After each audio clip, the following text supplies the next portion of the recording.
Ta bonté se renouvelle chaque matin. Tes grâces et ta miséricorde sont pour ceux qui espèrent en toi et qui se confient en toi, Seigneur. Ta fidélité est grande et manifeste à l'égard de ce peuple que tu as sauvé, à l'égard de ce peuple que tu as mis au large. Nous étions condamnés, nous étions, oh Dieu, tout droit sur la route de l'enfer. Mais ta miséricorde, ta main de grâce et de paix, oh Dieu, a été déployée et nous avons vu ta gloire dans nos vies. Oui, ta miséricorde et tes bienfaits ont été pour nous, Seigneur, durant toute la semaine. Et nous voulons ce matin, de façon solennelle, sanctifier ce jour, mis à part, oh Dieu, pour t'adorer, pour te célébrer et pour glorifier ton nom. Nous voulons ce matin, Seigneur, nous prosterner devant ta sainte face et te dire combien nous sommes heureux, combien nous sommes fiers, combien nous sommes dans la joie de te servir. Nous sommes là ce matin, Seigneur, pour t'apporter nos cœurs, nos pensées, nos émotions et te traduire notre reconnaissance sincère. Oh Dieu, durant la semaine, tu nous as sauvés de bien des situations. Durant la semaine, Seigneur, tu nous as apporté le réconfort, ton assistance et ton secours devant toutes sortes d'épreuves et de difficultés. Dans nos déplacements, tu nous as dévancés, Seigneur. Ton esprit a été pour nous une force, une assurance. Nous voulons ce matin, Seigneur, te dire combien nous sommes fiers de toi. Et nous sommes heureux de t'appartenir. Parce que ton nom est Jéhovah Shammah. C'est lui qui se tient tout près de nous, qui nous parle, qui a une oreille personnelle pour nous écouter. C'est lui qui nous comprend. Et c'est lui qui vit avec nous. Seigneur, nos moments difficiles. Ce matin, nous voulons t'adorer. Ce matin, nous voulons te chanter. Ce matin, nous voulons danser à ton honneur. Parce que tu es le véritable Dieu. Que ta présence soit effective. Que ta présence se fasse sentir, Seigneur. Que nous puissions sentir ta présence. Que le Saint-Esprit anime nos cœurs. Que tout ce qui est amertume, tout ce qui est le remords, la fatigue morale, tout ce qui peut nous éloigner de toi, Seigneur, ce matin, soit brisé. Manifeste ta présence au milieu de nous ce matin. Nous voulons, Seigneur, exprimer notre joie. Donne-nous ta joie. Donne-nous ta joie, Seigneur. Donne-nous ta paix. Merci, Seigneur, de ce que tu conduis cet instant merveilleux et glorieux. Que ton peuple soit libre de t'adorer. Que tes enfants soient libres de te célébrer. Que nous puissions nous approcher de toi librement. Que tout obstacle, toute opposition, toute manœuvre de ténèbres soit vaincue ce matin, Seigneur. Et que toutes les œuvres de l'ennemi soient rendues stériles et anéanties, Seigneur, dans le nom de Jésus. Et qu'en sortant de ce lieu, Père Céleste, nous soyons réjouis.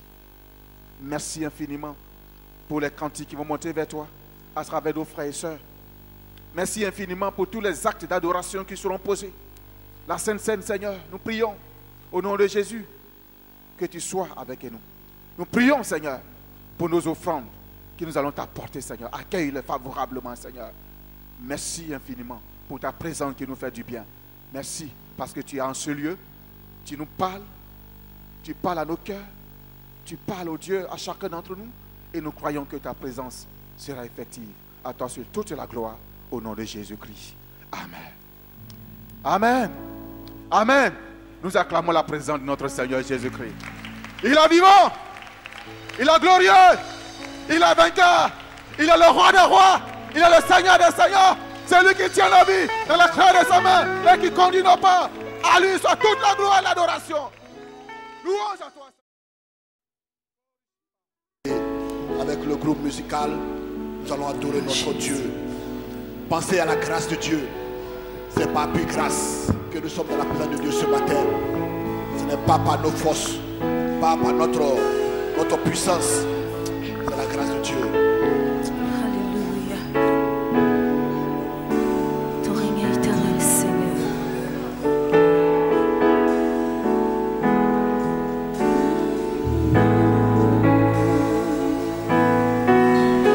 Seigneur, nous te bénissons ce matin. Toi dont le règne est éternel, qui règne au-dessus des cieux.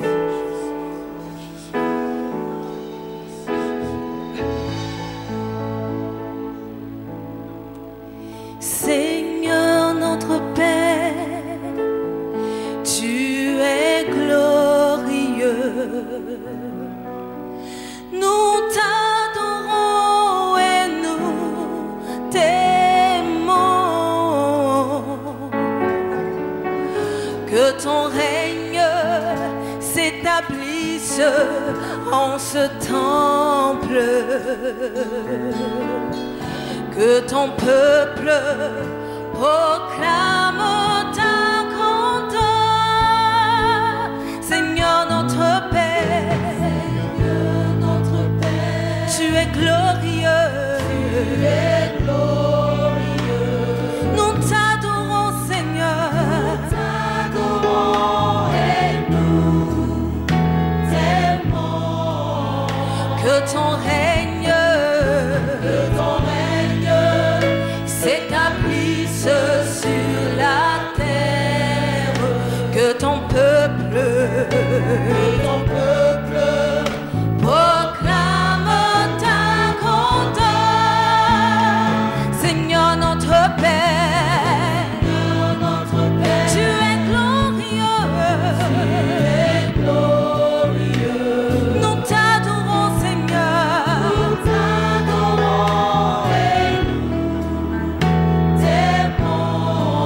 Et que ton règne s'établisse sur la terre. Et que ton peuple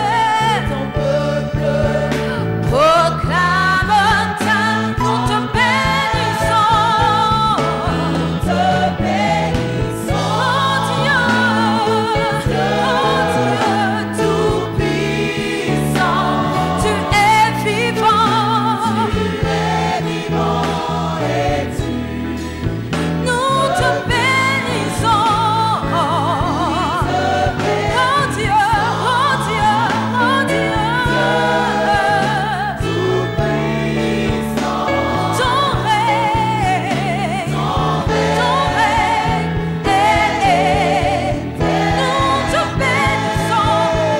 te bénissons,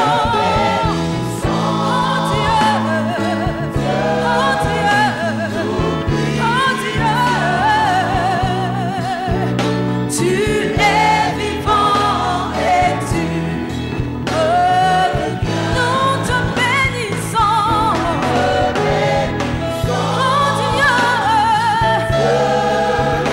tout puissant, ton règne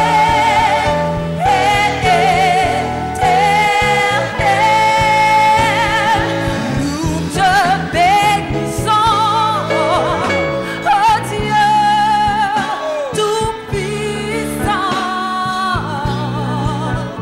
Tu es vivant et tu reviens. Nous te bénissons, oh Dieu, tout puissant, Dieu tout puissant. Ton règne est éternel, nous te bénissons.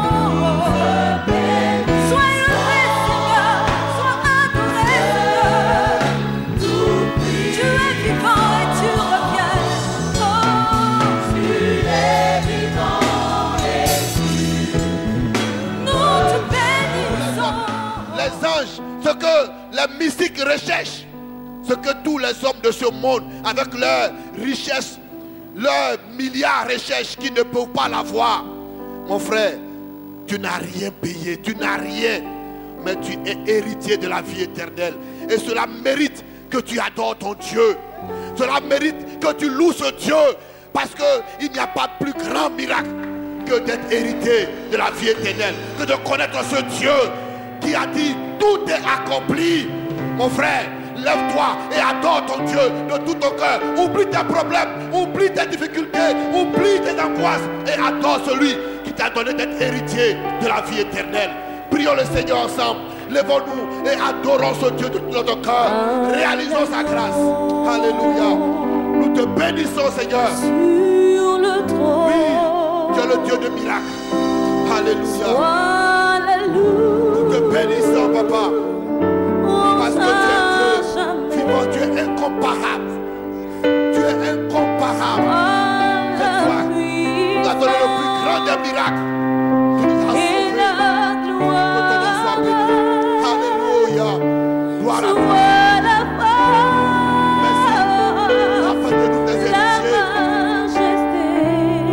De tes héritiers. Alléluia. Que notre Dieu, il est incomparable. Réalisons que notre Dieu nous a fait le plus grand des miracles en nous délivrant de la vaine manière de vivre. Il nous a transportés du royaume des ténèbres dans le royaume de son Fils, en qui nous avons la rédemption et le pardon de nos péchés. Il a fait de nous des héritiers de la vie éternelle et co-héritier de Jésus-Christ. Quel miracle, quelle grâce, quelle grâce. Et devant toute cette bonté, nous devons adorer notre Dieu. Nous devons faire fi de nos difficultés, de nos maladies, de nos craintes et entrer dans la présence de ce Dieu-là pour considérer ses merveilles, considérer ses bienfaits. Alléluia. Considérons les bienfaits de l'Éternel ce matin. Oublions nos soucis. Oublions nos angoisses. Et entrons dans les pavis de notre Dieu. Avec des paroles de reconnaissance. Des mains chargées d'offrandes. Et des cœurs reconnaissants devant sa bonté. Oui, notre Dieu mérite notre adoration. Ce matin, adore ton Dieu. Ne reste pas indifférent devant la bonté de ton Dieu. Ne reste pas indifférent. Adore-le de tout ton cœur. Demande-lui que tu l'aimes. Alléluia.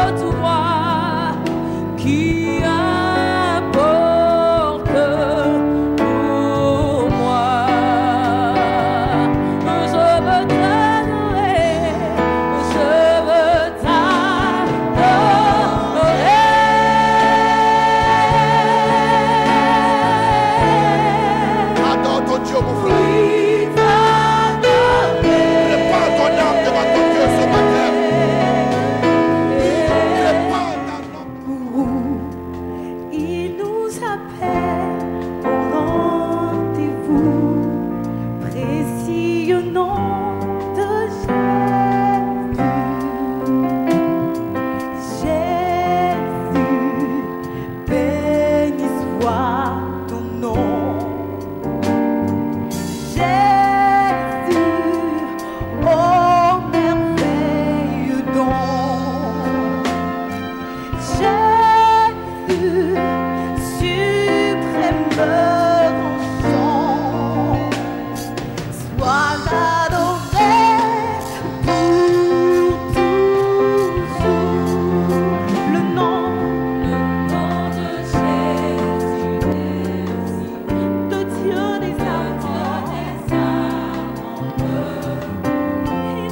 répandu sur la tête, descend sur la barbe d'Aaron, qui descend sur le bord de ses vêtements.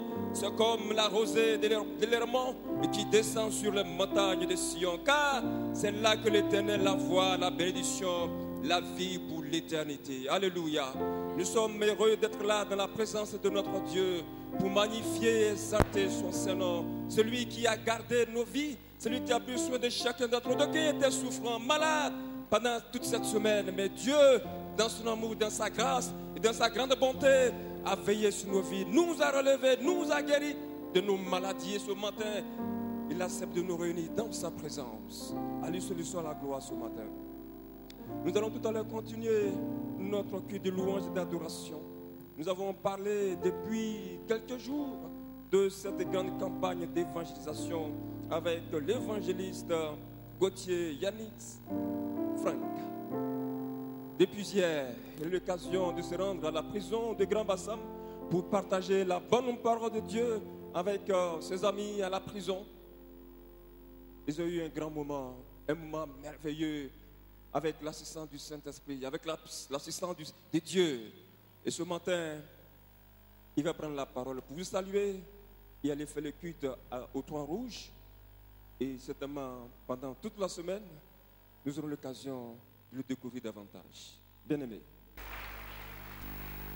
C'est une joie pour moi d'être avec vous ce matin pour quelques instants, mais toute la semaine, nous allons la passer ensemble. Je visite pratiquement depuis 5 ans, tous les dimanches, des églises différentes. J'ai vu des peuples différents, j'ai entendu des louanges, j'ai rencontré des chanteurs de gospel, et à chaque fois, je leur dis la même chose. Dans le royaume de Dieu, la louange sera accordée au peuple ivoirien. Dans le royaume de Dieu, la louange est confiée au peuple ivoirien.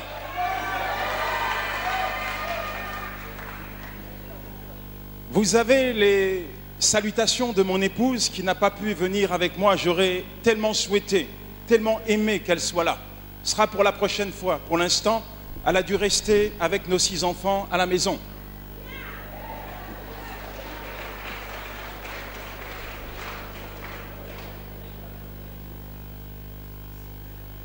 Mon père est ivoirien, était ivoirien, ma mère est française, je suis donc partagé. J'ai vécu quelques années de mon enfance ici en Côte d'Ivoire, à la Riviera particulièrement, et je suis vraiment dans la joie. Ça a été des mois, des années de prière devant Dieu pour mes frères en Côte d'Ivoire, pour le peuple, pour mon pays. Et aujourd'hui, j'ai envie de dire, c'est une prière qui s'exauce. De pouvoir être avec vous et surtout de pouvoir, avec vous, crier au monde entier et notamment au peuple ivoirien que Dieu les aime. Je crois que cette semaine, nous allons vivre ensemble quelque chose de particulier. Je crois que la gloire de Dieu va se manifester. Je crois que chacun d'entre vous, vous êtes des instruments que Dieu a choisis pour toucher des personnes à l'extérieur et pour les conduire ici, dans ce lieu, afin d'entendre sa parole merveilleuse, sa parole qui change, qui transforme une vie. J'ai fait un bon voyage. Il n'y a pas eu de turbulence, tout était calme. Les turbulences sont arrivées hier à la prison de Bassam, alors que nous étions en train de louer et d'adorer le Seigneur. Il y a eu quelques turbulences de la part de l'ennemi parce que le diable n'aime pas que l'évangile soit prêché. Mais toujours est-il que nous avons relevé ce défi ensemble. Nous avons annoncé la parole de Dieu et des prisonniers se sont convertis et sont passés de la mort à la vie. Alors, je vous laisserai sur ces quelques mots.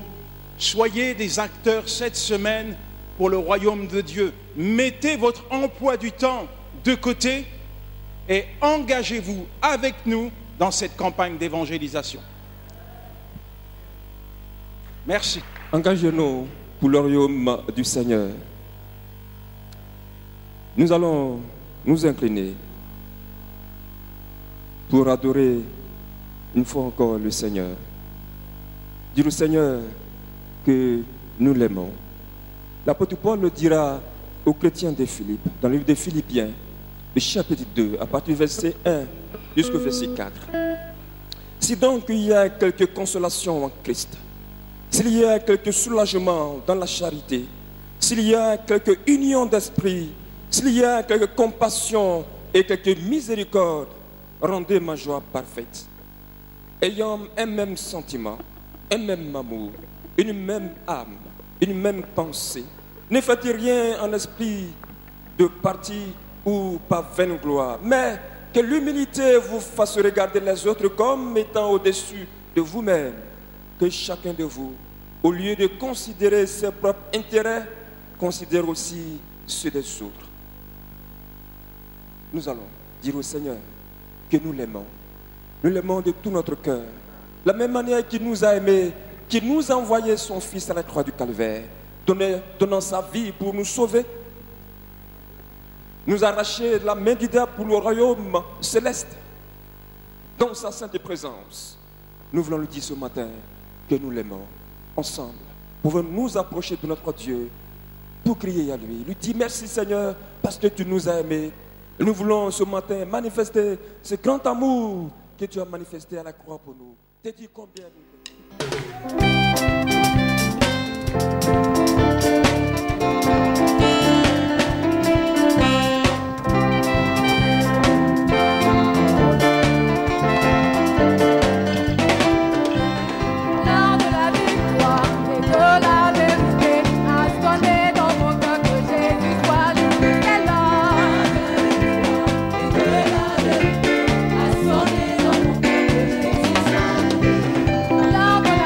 La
de joie.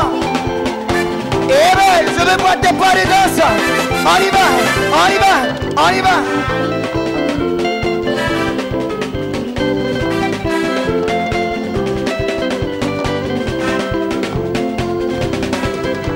Des cris de joie, des cris de joie. Yeah! Des cris de joie, des cris de joie.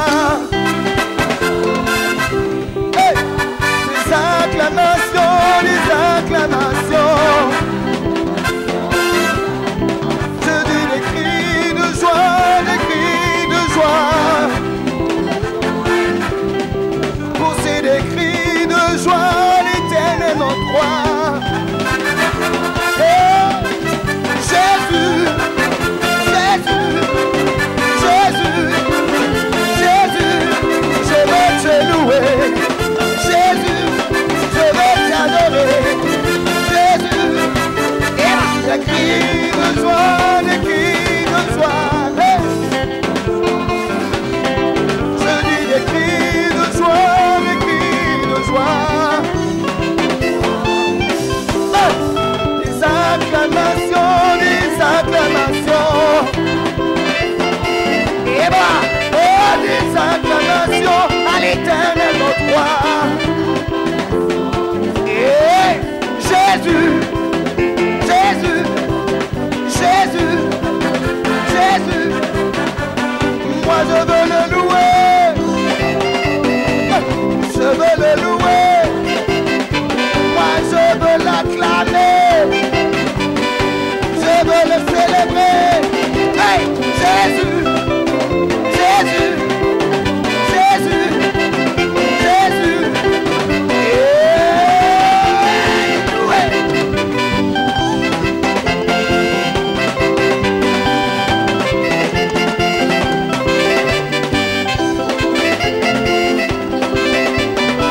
aïe, aïe, aïe, Jésus est bon, il est bon, oui, mon papa est bon, hey, il est bon, il m'a délivré, il est bon, oh, il est bon, il m'a racheté, il est bon, il est bon, oh, aïe, aïe, aïe, yeah, yeah, aïe, aïe, aïe, aïe, aïe, yeah.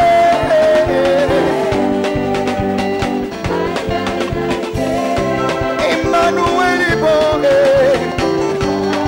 mon sauveur est bon, le Dieu de ma vie, il est bon, oh, il est bon, c'est lui maintenant de mer, il est bon, oh, il est bon, hey, aïe, aïe, aïe,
Ensemble, louons le Seigneur, il est vivant. Louons le Seigneur, il est vivant.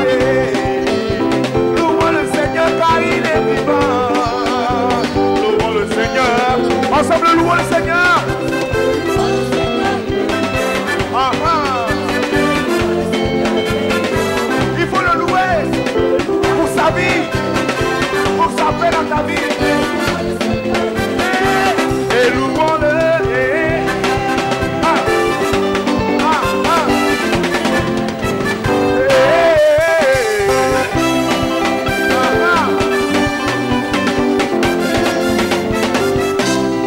Ensemble, acclame le Seigneur car il est puissant. Acclame le Seigneur car il est puissant. Il t'a béni, il est puissant. Il t'a sauvé, il est puissant.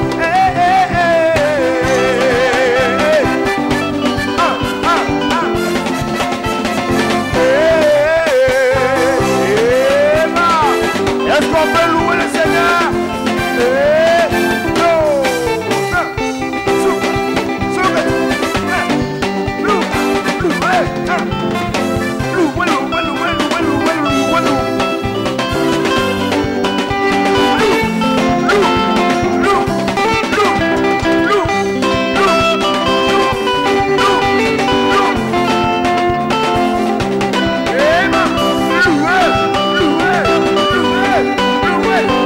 Poussez les coups de sang pour Jésus. Souriez-moi. Alors nous allons de Jésus. On y va. Jésus.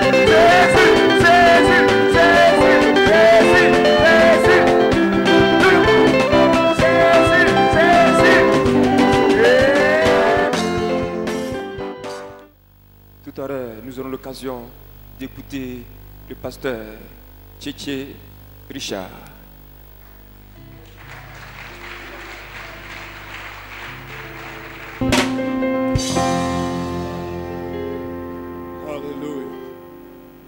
Alléluia. Nous voulons adorer le Seigneur.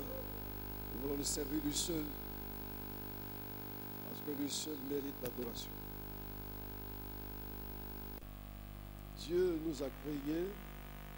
Il nous a donné la vie lorsque nous avons accepté le Seigneur Jésus. Et Dieu nous a confié une œuvre à faire dans ce monde. C'est d'annoncer l'évangile de Jésus-Christ. Je voudrais remercier le pasteur Bognon, qui n'est pas là, mais son épouse est là. Merci beaucoup. Merci beaucoup au pasteur Ayoman, au pasteur Maurice et au pasteur Innocent. Je ne me suis pas trompé cette fois-ci. Que Dieu vous bénisse. Merci à tout le conseil. Salut fraternellement le pasteur Oka et son épouse. Que Dieu vous bénisse. Nous avons été cette semaine ensemble et nous avons parlé justement de l'évangélisation. Et nous continuons toujours à parler de l'évangélisation. C'est vrai que nous avons abordé certains aspects de l'évangélisation ou bien de notre responsabilité en tant qu'enfant de Dieu. Nous devons annoncer l'évangile. Et ce matin, nous allons parler d'un élément essentiel qui détermine le succès de l'évangélisation. On peut faire beaucoup, mais quand cet élément manque, c'est assez difficile d'avoir du succès. Jésus a enseigné ses disciples à ne jamais ignorer cet aspect. Les disciples l'ont pratiqué. Et nous aussi, nous sommes appelés à faire comme Jésus et à faire comme les disciples qui ont marché avec Jésus. Je voudrais ce matin parler de la prière. Je voudrais parler de la prière. Et Jésus a posé une question sans donner de réponse. Dans l'évangile selon Luc, Il dit, quand le Fils de l'homme viendra, trouvera-t-il la foi sur la terre? Bien sûr, certains diront que Jésus parlait de foi simplement. Mais quand on lit le passage depuis le début, ou bien les passages précédents, et qu'on analyse les circonstances dans lesquelles Jésus a prononcé cette parole, on se rend bien compte que Jésus parlait de la foi qui se manifeste par la prière, et une prière persévérante. Quand le Fils de l'homme viendra, trouvera-t-il la foi sur la terre? Je vous invite donc à prendre vos Bibles dans l'Évangile selon Luc au chapitre 18, à partir du verset 1.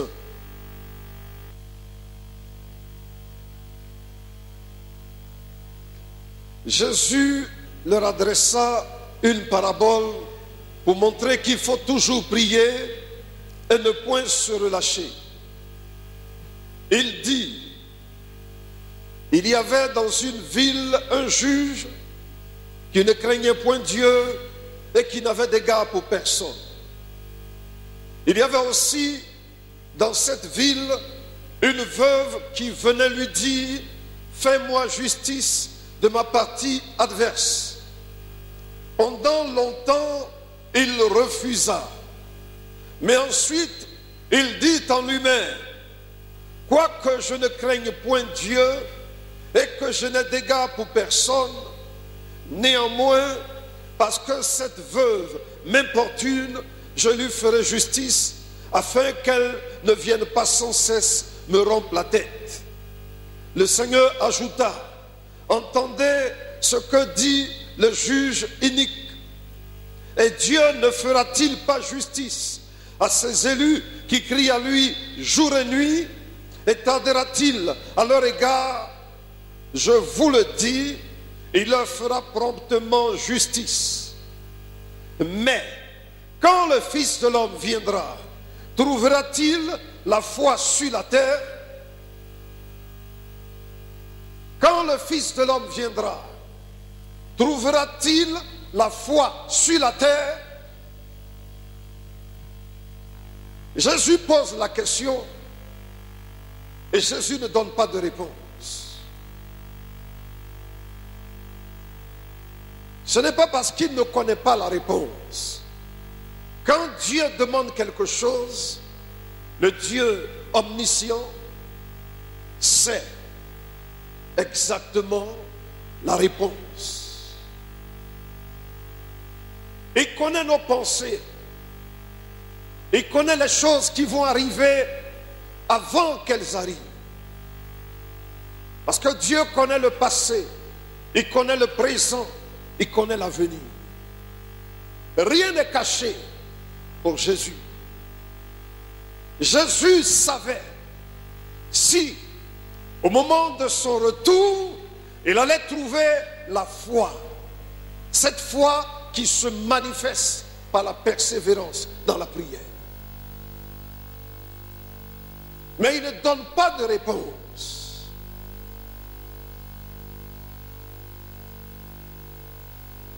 Jésus se trouvait ici sur le chemin pour aller à Jérusalem.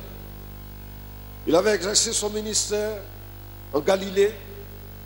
Il quittait la Galilée pour se rendre à Jérusalem. Et dans l'évangile selon Luc au chapitre 5 au verset 51, il nous a précisé que Jésus, qui savait que le moment de son départ était proche, il dit à ses disciples, allons à Jérusalem. Donc il savait qu'il allait pour mourir. Et sur le chemin, Jésus enseignait les disciples. Il les instruisait. Il les préparait à ce qui allait se passer. Il a fait des miracles sur le chemin. Il savait qu'il allait mourir. Et c'est là, sur le chemin, lorsqu'il se trouvait entre la Samarie et la Galilée, que les pharisiens l'ont abordé pour lui demander quand est-ce que le royaume des cieux allait venir. Jésus a donné une réponse aux pharisiens dans Luc chapitre 17 au verset 20. Il leur a donné la réponse qu'il leur fallait. Le royaume des cieux ne vient pas de manière à frapper le regard. On ne dira pas il est ici ou il est là. Mais voici le royaume de Dieu est au milieu de vous. C'est la réponse qu'il fallait aux pharisiens. Ils demandent quand le royaume va venir. Mais Jésus sait que les pharisiens ne sont pas encore entrés dans ce royaume. Parce que le royaume visible va venir, c'est vrai. Mais pendant que lui, Jésus, il est sur la terre, alors le royaume de Dieu est là. Et il disait dans sa prédication, croyez à la bonne nouvelle, le royaume de Dieu s'est approché de vous. Le royaume de Dieu est au milieu de vous. Donc lui, qui est le roi, qui est le Seigneur, qui est le Messie, il est là et le royaume est là. Et les pharisiens ne croient pas en lui. Les pharisiens le combattent. Les pharisiens ne veulent pas l'accepter. Alors Jésus leur dit d'abord que ce royaume, il est présent. Faites tout pour y entrer. Et l'un des pharisiens est venu une nuit vers Jésus, Nicodème, en disant, Jésus, nous savons que tu es un docteur qui est venu de Dieu. Parce que personne ne peut faire les miracles que tu fais si Dieu n'est avec lui. Jésus dit à Nicodème, si un homme ne naît de nouveau, il ne peut entrer dans le royaume de Dieu. Alors Nicodème se pose la question. Et Jésus répond, si un homme n'est né d'esprit et d'eau, il ne peut entrer dans le royaume de Dieu. Le royaume est là, il est présent. Mais il faut croire. Et il faut croire pour y entrer. C'est pour cela que Jésus a donné cette réponse aux pharisiens. Il n'était pas fils du royaume. Il fallait qu'il devienne fils du royaume. Et si ce matin il y a au milieu de nous quelqu'un qui est tout près du royaume, qui n'est pas encore entré, Dieu te donne l'occasion maintenant d'accepter Jésus qui est venu mourir sur la croix pour nos péchés, qui a donné sa vie pour nos péchés. Dieu te donne l'occasion maintenant de l'accepter comme ton sauveur, afin que tu entres dans son royaume. Parce que c'est en devenant enfant de Dieu.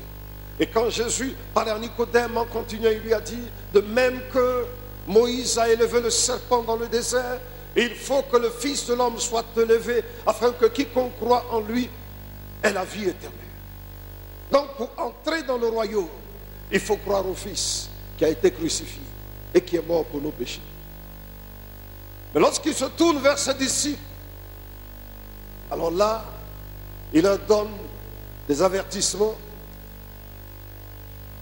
On leur dit, le temps viendra où vous voudrez me voir, toujours dans l'évangile selon Luc au chapitre 17, à partir du verset 20. Il dit, le temps va venir où vous chercherez à voir l'un des jours du Fils de l'homme. On vous dira, il est ici, il est là.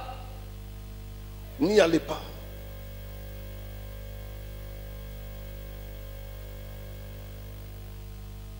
Et dit, il en sera comme du temps de Noé.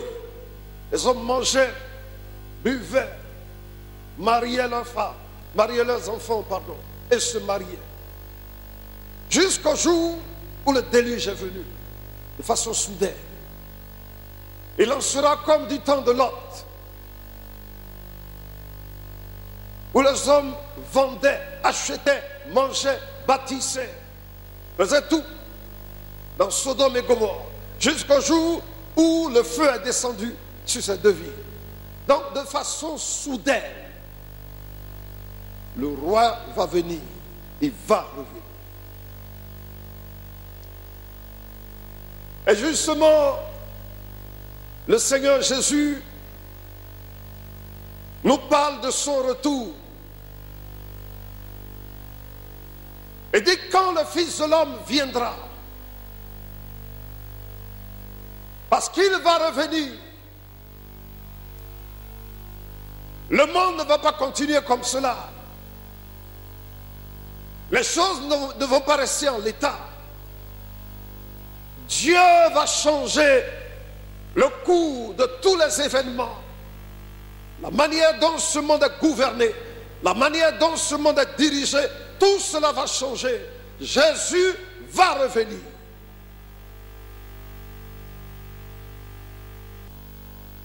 Les hommes ne le savent pas. Mais nous le savons. Parce que Jésus nous a donné des signes. Il n'a pas donné de date. Il n'a pas donné d'heure. Mais il a donné des signes. Et dans le passage dont je vous ai parlé, Jésus dit qu'il en sera comme au temps de Noé. Et la Bible nous dit qu'au temps de Noé, le cœur de l'homme était constamment tourné vers le mal. C'était seulement le mal que l'homme voulait faire. Et Dieu a regardé l'humanité, il a dit, je regrette, je me repens d'avoir créé l'homme sur la terre. Il a décidé de détruire tout ce qui vivait, excepté Noé et sa famille, parce que Noé a trouvé grâce aux yeux de Dieu. Lui, il était intègre, il était droit. Alors Noé a été sauvé. Et l'humanité a été sauvée par Noé. Et même les bêtes ont été sauvées. Et la Bible dit, le cœur de l'homme se tournait constamment vers le mal. Jésus rappelle qu'il en sera aussi comme au temps de Lot. Alors qu'est-ce qui se passait au temps de Lot dans la ville de Sodome et Gomorrhe? À cette époque, l'homosexualité était normale dans ces deux villes. De sorte que lorsque deux visiteurs sont venus voir Lot, toute la ville, depuis le plus petit jusqu'au plus grand, ils sont venus dans la maison devant la porte de Lot. Ces deux hommes qui sont entrés chez toi, fais-les sortir, nous allons les connaître. Depuis le plus petit jusqu'au vieillard, il n'y avait aucun scandale, rien d'anormal de commettre des actes qu'on appelle aujourd'hui la sodomie. Des hommes qui couchent avec des hommes, c'était normal dans ces vies. Aujourd'hui, on veut nous amener à accepter cela comme normal.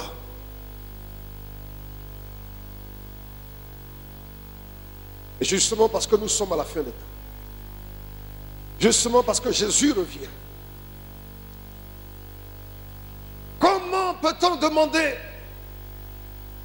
Je ne fais pas de la politique, ne vous inquiétez pas. Comment peut-on demander à des chefs d'État de faire élire des lois qui autorisent les mariages d'homosexuels, et de cette façon on encourage les mariages homosexuels?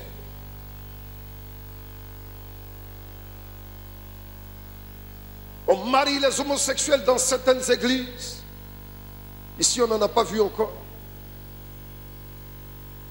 Je me souviens une fois, je suivais un débat à la télévision en Italie. Et puis parmi les personnes qui étaient invitées, il y a quelqu'un qui a osé, il a osé dire que l'homosexualité n'était pas normale. Mais il a été repris durement par l'animatrice. Vous dites, mais monsieur, vous ne pouvez pas dire ça. Et je ne vous autorise pas à le dire ici sur l'antenne. Parce qu'on veut que les hommes acceptent, comme dans Sodome et Gomorrhe, on veut que les hommes acceptent que l'homosexualité c'est normal. Mais mes frères, mes soeurs, nous savons que le Dieu qui a créé le ciel et la terre et qui a fait l'homme, il n'a pas fait deux hommes, il a fait un homme et une femme.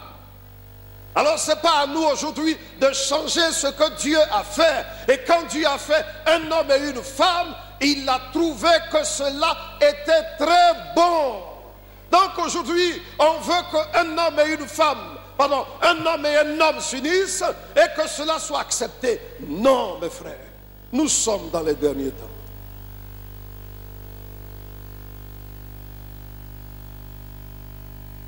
Il en sera comme au temps de Lot. Ouvrons les yeux, frères.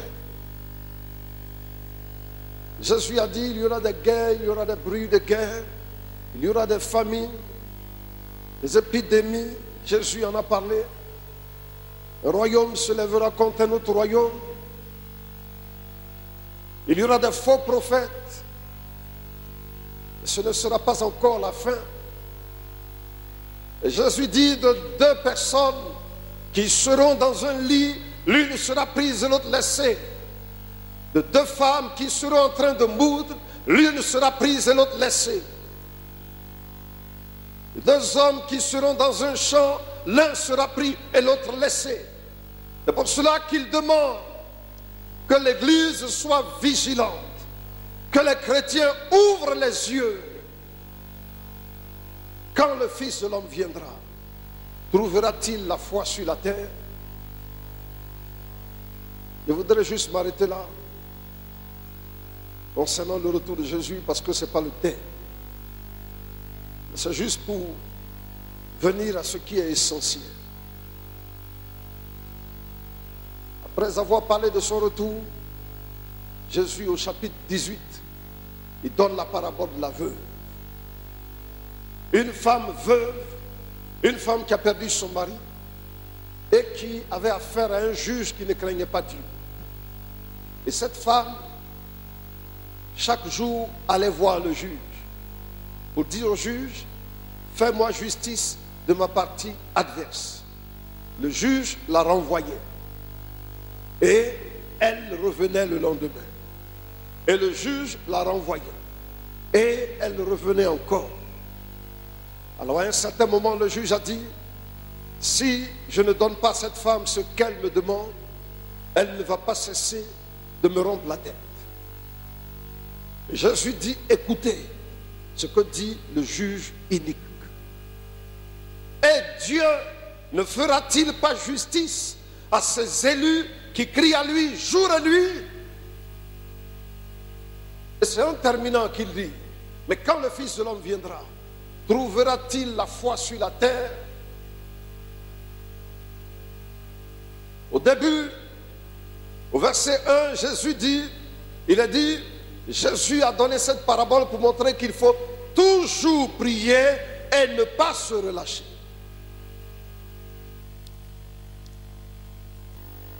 Toujours prier et ne pas se relâcher. Et à la fin, il dit, quand il viendra, est-ce qu'il va trouver la foi sur la terre? Alors le lien entre la prière persévérante et la foi, c'est que c'est la foi qui te permet de prier avec persévérance. Quand il y a la foi, on prie avec persévérance. On prie sans cesse. On prie sans cesse. On prie régulièrement. On passe du temps devant Dieu à invoquer son nom. Jour et nuit, dit Jésus. Les élus qui crient à Dieu jour et nuit. La foi permet de prier sans cesse. Une femme faible, veuve, mais qui importune le juge, qui vient devant le juge chaque jour, fais-moi justice de ma partie adverse. Il la méprise, il la chasse, mais elle revient.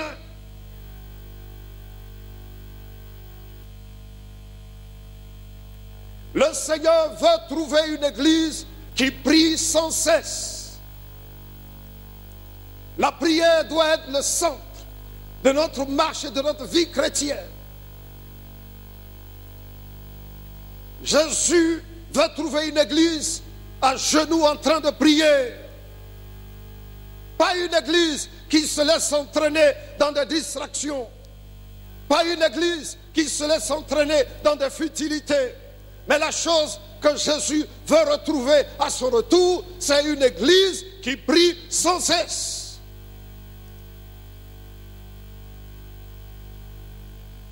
Nous sommes en train, ou bien vous êtes en train, de préparer une campagne d'évangélisation. Mes frères, la campagne d'évangélisation, c'est un combat contre les forces des ténèbres. La campagne d'évangélisation, c'est un combat pour arracher ce que Satan tient captif. C'est un combat pour manifester la gloire de Dieu. Alors, pendant la campagne d'évangélisation, avant et après, il faut se tenir devant Dieu et il faut prier sans cesse. Il faut invoquer le nom du Seigneur parce que Dieu lui-même nous fait la promesse. Jésus dit que Dieu ne tardera pas à faire justice à ses élus qui crient à lui jour et nuit. Donc nous avons des raisons objectives de prier sans cesse. Le Dieu que nous prions, il écoute nos prières. Le Dieu que nous prions, il va nous faire justice. Il va nous répondre. Donc nous devons prier.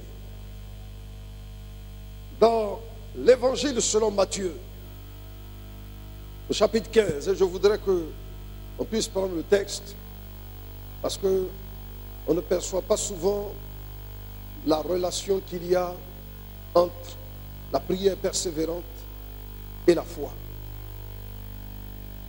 Et Jésus donne ici une autre preuve.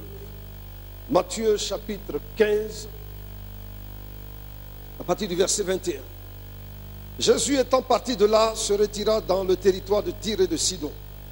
Et voici une femme cananéenne qui venait de se contrer, lui cria: aie pitié de moi, Seigneur, fils de David. Ma fille est cruellement tourmentée par le démon. Il ne lui répondit pas un mot. Et ses disciples s'approchèrent et lui dirent avec instance: renvoie-la, car elle crie derrière nous. Il répondit: je n'ai été envoyé qu'aux brebis perdues de la maison d'Israël. Mais elle vint se prosterner devant lui, disant: Seigneur, secours-moi. Il répondit: il n'est pas bien de prendre le pain des enfants et de le donner aux petits chiens.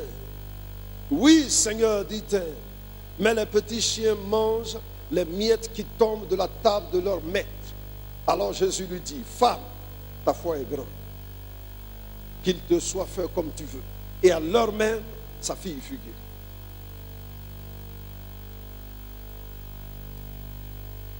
Elle s'adresse à Jésus une première fois. Jésus qui n'est pas méchant mais qui est bon. Aie pitié de moi, Seigneur, fils de David. Ma fille est cruellement tourmentée par un démon. Et la Bible dit, Jésus n'a rien dit. Il ne s'est pas occupé d'elle.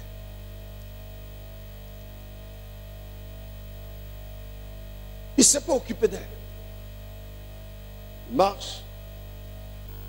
Fils de David, aie pitié de moi. Jésus fait comme si personne ne s'est adressé à lui. Et il continue son chemin. Les disciples, voyant ça, disent à Jésus: mais renvoie-la, parce qu'elle passe tout son temps à crier, elle nous casse ses oreilles. Jésus se tourne.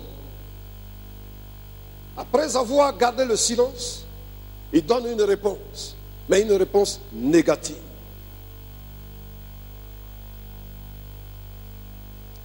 Je n'ai été envoyé qu'aux brebis perdues de la maison d'Israël. Tu n'es pas d'Israël. Tu ne fais pas partie du peuple d'Israël. Moi, je suis venu pour Israël. Alors, si tu n'es pas d'Israël, je ne peux pas écouter ta prière.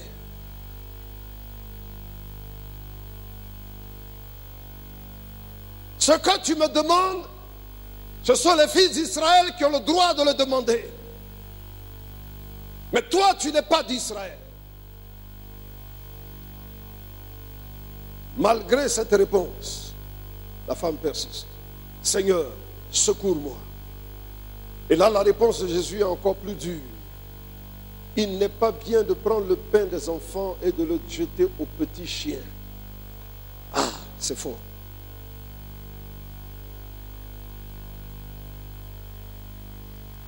Non seulement, quand je lui ai parlé, il a fait comme si ce n'était pas un homme qui lui avait parlé, mais comme si c'était un animal qui aboyait, un chien qui aboyait.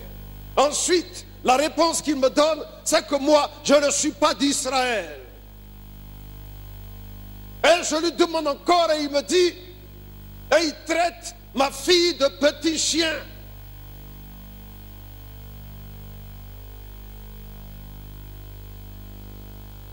Ou bien de petite chien.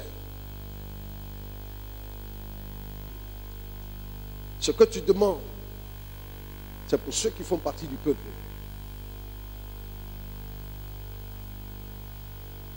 Je suis sûr que beaucoup de personnes parmi nous à sa place auraient abandonné la prière depuis la première réaction de Jésus.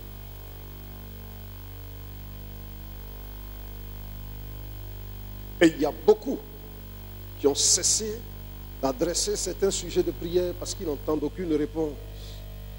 Ils ne voient rien. Ils demandent et c'est comme si le ciel était fermé. Comme si Dieu, brusquement, s'était détourné d'eux, leur avait tourné le dos. Mais la femme n'a pas regardé cela. Elle a demandé encore.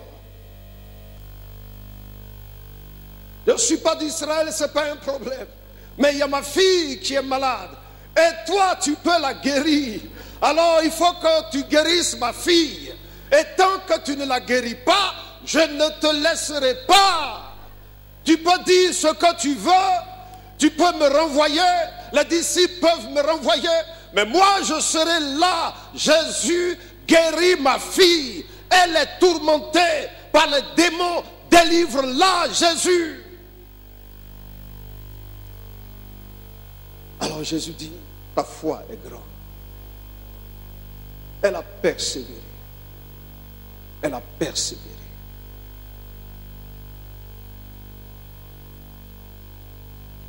Quelqu'un dira, mais ce monsieur, un langage un peu terre à terre, il a des foutaises.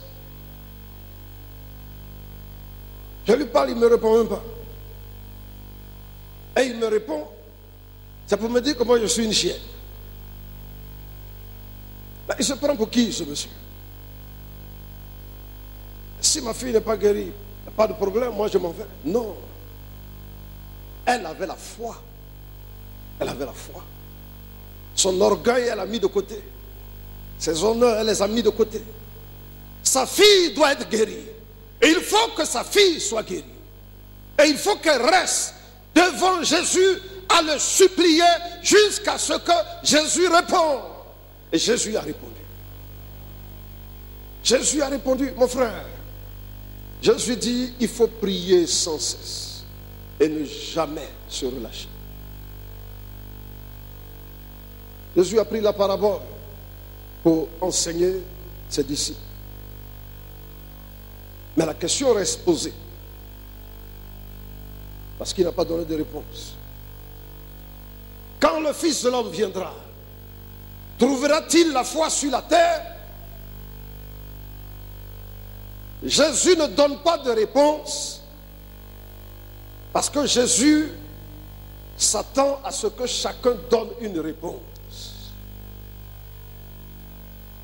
La réponse est avec toi, avec moi, avec chacun d'entre nous. Est-ce que Jésus, aujourd'hui, s'il vient, il peut te trouver avec une foi qui se manifeste par la persévérance dans la prière?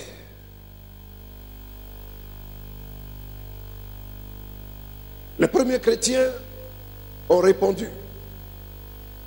Et d'autres générations de chrétiens ont répondu. Mais quelle est notre réponse, nous, aujourd'hui? Dans le livre des Actes des Apôtres, dans l'église primitive, il nous a dit dans Actes chapitre 1, verset 14, que tous, d'un commun accord, persévéraient dans la prière.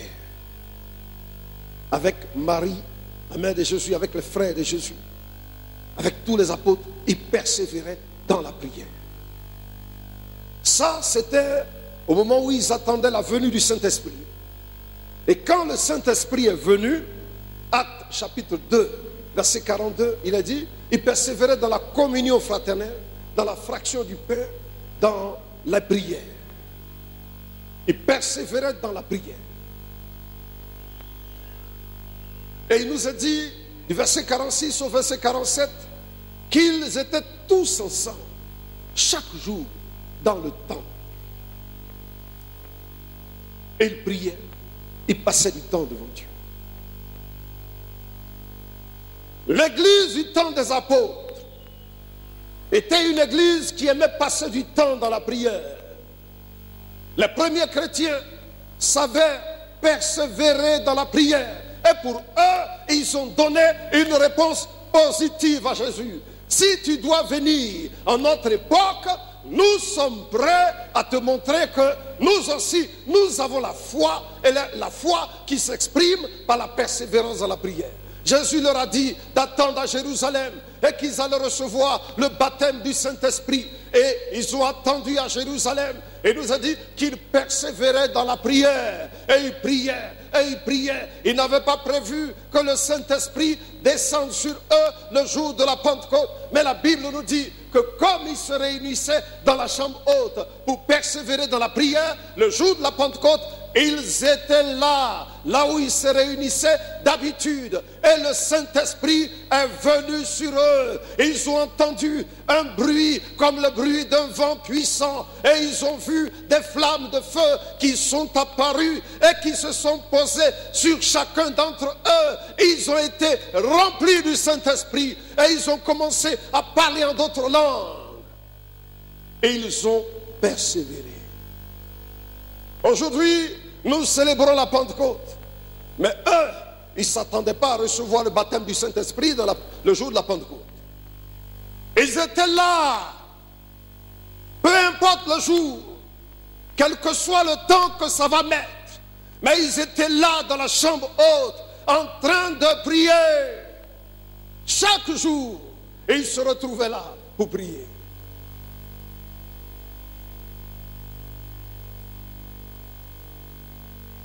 Dans Actes chapitre 6, les versets 3 et 4 nous montrent l'idée que les apôtres se faisaient de la prière. Et nous a dit qu'il y a eu quelques problèmes dans l'église de Jérusalem au sujet de la distribution qui se faisait chaque jour. Et les apôtres ont dit, en réunissant les frères, choisissez parmi vous 7 personnes de qui l'on rende un bon témoignage, rempli du Saint-Esprit et de sagesse, que nous allons charger de faire la distribution. Et nous continuerons à nous appliquer à la prière et au ministère de la parole. Alors, en lisant ce texte, on peut se poser certaines questions. Et avant, quand je lisais ce texte, je ne comprenais pas bien pourquoi les apôtres disaient cela.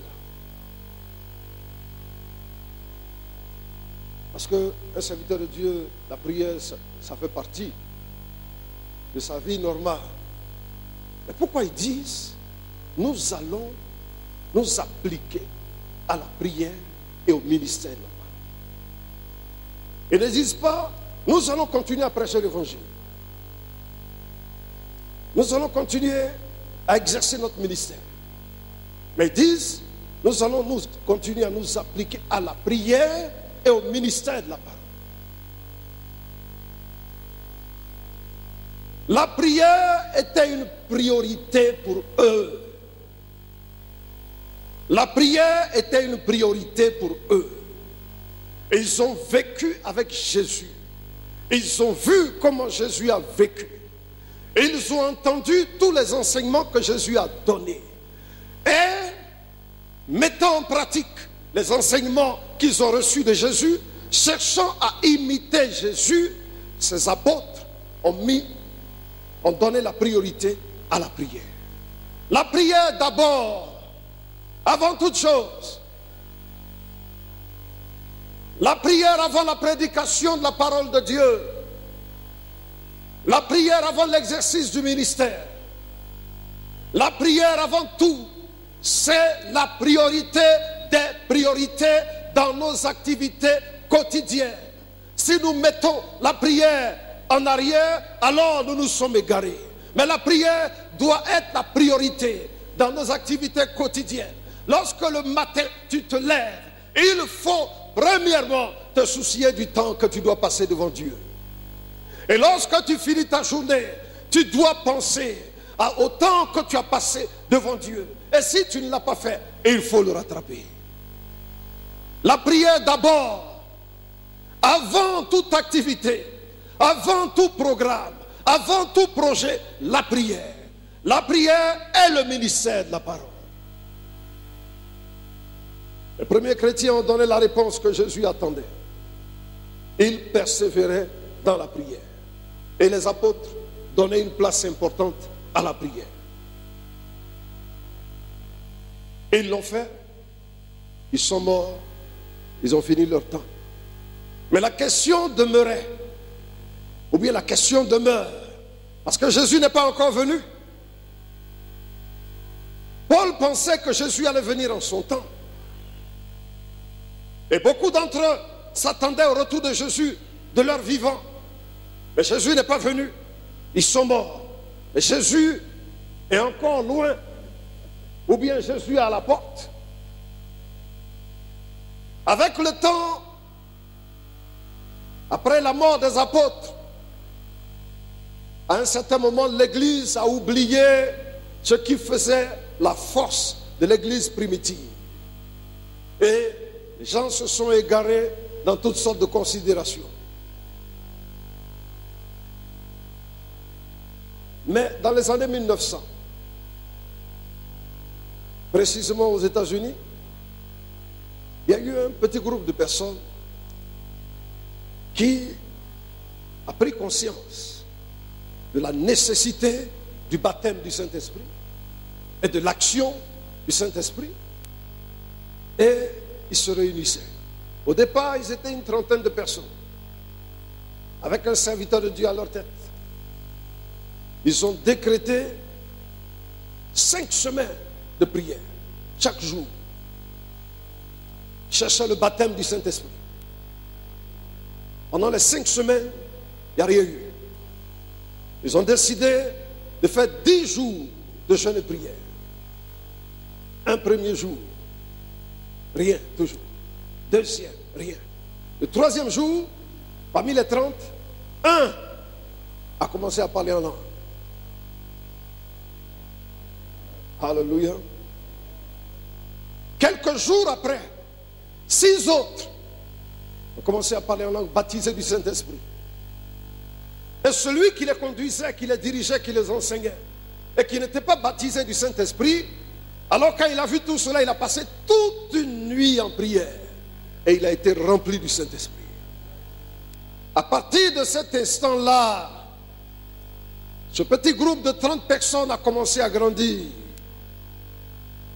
Dieu opérait des miracles. Et des gens venaient d'un peu partout pour voir ce que Dieu était en train de faire. Et c'est de cela que nous avons hérité le mouvement de Pentecôte. Les premiers pentecôtistes, c'était comme cela qu'ils priaient. De sorte qu'il est dit dans certains écrits que une fois ils ont passé 3 jours et 3 nuits à prier.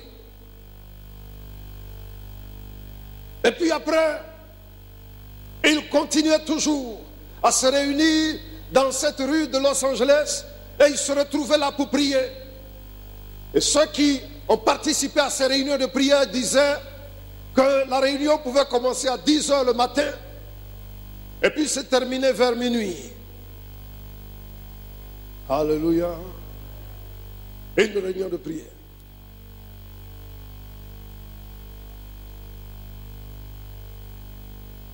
Chaque jour, ils étaient là. Et ceux qui allaient là-bas, quand ils entraient, ils étaient frappés par l'engagement, la ferveur que ces gens manifestaient dans la prière. Chacun venait, il se mettait à genoux, il se tenait devant Dieu. Et ils pouvaient passer des heures et des heures là, à genoux, en train de supplier Dieu pour que Dieu sauve leur pays, pour que Dieu sauve les âmes, pour que Dieu accomplisse des miracles, pour que Dieu attire des multitudes et que plusieurs autres puissent expérimenter le baptême du Saint-Esprit. Et c'est de là que le réveil de Pentecôte a commencé. Quand le Fils de l'homme viendra, trouvera-t-il la foi sur la terre? Les premiers chrétiens ont donné une réponse positive, alléluia. Les leaders du mouvement de Pentecôte ont donné une réponse positive aussi. Et nous, frères, quelle est notre réponse? Quelle est votre réponse? Quelle est ta réponse?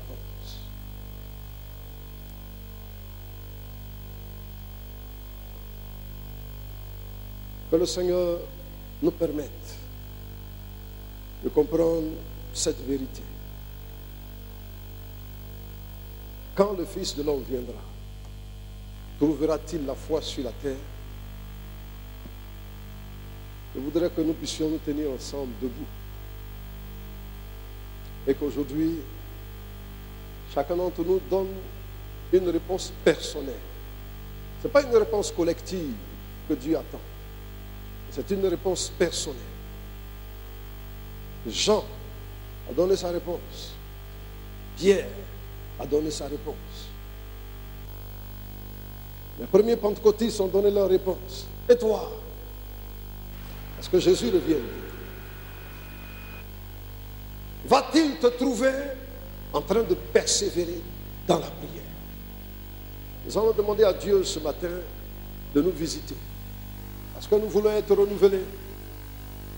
Dans ces derniers temps, l'Église s'intéresse beaucoup plus à des activités secondaires et néglige ce qui fait la force et la puissance de l'Église. Alors prions ensemble et demandons à Dieu de renouveler en nous le zèle, l'ardeur de la prière, la persévérance de la prière, la véritable foi qui se manifeste par la persévérance de la prière. Prions ensemble le Seigneur, s'il vous plaît. Béni soit. Oh, béni sois-tu, Seigneur. Béni sois-tu, Seigneur. Béni sois-tu, Seigneur. Chiwentlaire brede santo corowie se bedegere brede skintero. Hos iskente barriere brede sconto corui. Iu sabaho hos iskente bre. Mariando socorrovia se bedegere brede skintero. Hos iskente bedegere brede skiwentolo. Au nom de Jésus, chiwentolo bele sabaho hos iskente brede bidiga. Bariando socorrovia se bedegere brede skinto coroe. O siskente bedegere brede skiventolo. Mayara samba gara brede bidigo bedeska. O siskente bede bidigara brede skintolo. Chi se bedegara bra. Rue se bedegen. Bariara sontolo. O siskento coroi. Ius skento coroi. Resebento coroi. Paravede skinto coroi. You gotta learn to pray. Le Seigneur cherche des hommes et des femmes qui vont soutenir son œuvre par la prière, qui vont se tenir devant lui et invoquer son nom jusqu'à ce que son œuvre avance, jusqu'à ce que sa gloire se manifeste. Dieu cherche de telles personnes au milieu de son peuple. Alors ce matin, invoque le Dieu vivant. Toi qui t'es refroidi de la prière, demande à Dieu qu'il te fortifie maintenant. Parce que tu ne dois pas rester ainsi. Jésus revient bientôt. Et ce monde a besoin d'entendre l'évangile. Et ce monde a besoin du salut de Jésus. Alors prie, invoque ton Dieu pour qu'il te renouvelle. Qu'il te renouvelle. Oh Jésus. Et on sait que le Védégada Bredeskin Toku. Pariando Socoroi. Yes, Bédégada Bredeskin Vedelo. Oh, Sisken Toku. Yes, Sabaho, Re Sabaho Desko, You Sabaho Deske, Re Sabaho Deske, Barabaho Deske, Tendre et bon Père, nous voulons être reconnaissants de nous interpeller à travers ton serviteur.